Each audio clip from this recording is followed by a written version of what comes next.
Pensamentos são elétricos, suas emoções são magnéticas.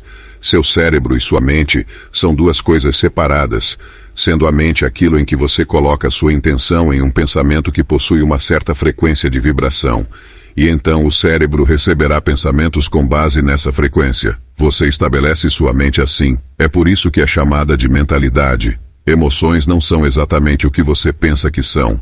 Na verdade, são uma força criacional que nos é dada para manifestar. O coração é o centro do campo toroidal, e é no coração onde você sente emoções. O coração literalmente possui a linguagem que se comunica com o campo quântico ao nosso redor, combinando seus pensamentos e emoções para vivenciar o que você deseja. Você pode manifestar qualquer coisa que desejar. A força do seu campo eletromagnético é baseada no que você pensa e sente diariamente.